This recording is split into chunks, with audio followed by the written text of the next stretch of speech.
Hello viewers, আসসালামু আলাইকুম। আপনারা সবাই কেমন আছেন? আশা করি আল্লাহর রহমতে আপনারা সবাই ভালো আছেন। আমরাও আল্লাহর রহমতে আপনাদের দোয়ায় অনেক ভালো আছি।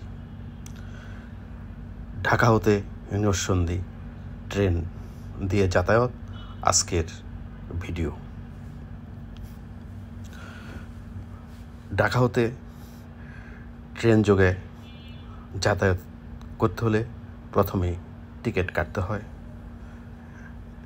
এখানে একটি বিষয় হলো যে অনলাইনে টিকিট কাটা যায়, তাইলে সিট পাওয়া যায়, নতুবা সিট পাওয়া যায় না। আমরা অনলাইনে টিকিট কেটে কমলাপুর চলে গিয়েছি। আমরা ট্রেনে উঠে বসলাম। আমাদের ট্রেনের নাম চট্টলা। এটা ঢাকা হতে চিটাগাং যাবে। আমরা নরসিংদীতে নেমে যাব। নরসিংদীতে এসি টিকিটের ভাড়া 155 টাকা করে। আমরা ট্রেনে উঠে বসলাম। ট্রেন ছুটছে আপন গতিতে। আমরা ট্রেনে বসে মনোরম দৃশ্য উপভোগ করতেছিলাম। ট্রেনের অনেক সুন্দর দৃশ্য, অনেক মনোরম দৃশ্য আমরা ট্রেনে বসে দেখতেছিলাম। আমরা নরসিংদীর উদ্দেশ্যে ট্রেনে বসলাম। ট্রেনের নাম চট্টলা। ট্রেন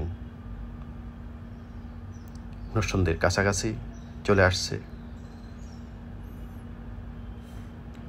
আমরা ট্রেনে বসে প্রাকৃতিক দৃশ্য অনুভব করছিলাম। অত্যন্ত সুন্দর মনোমুগ্ধকর দৃশ্য। ট্রেন ঘোড়াশাল চলে আসছে। ঘোড়াশাল ব্রিজ।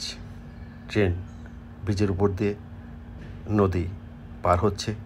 অত্যন্ত সুন্দর মনোমুগ্ধকর দৃশ্য।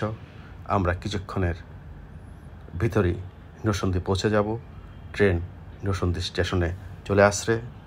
আমরা এখন ট্রেন থেকে নেমে যাব। তবে আজকের ভিডিওটি এখানেই শেষ করলাম। ঢাকা কমলাপুরতে নরসিংদী যাতায়াত, খুবই সুন্দর মনোরম পরিবেশ। খোদা হাফেজ। যদি ভিডিওটি ভালো লাগে লাইক, সাবস্ক্রাইব ও শেয়ার দেবেন যেন পরবর্তী ভিডিও পেতে পারেন। খোদা হাফেজ। আজকের মতো ভিডিওটি এখানে শেষ করলাম। ধন্যবাদ।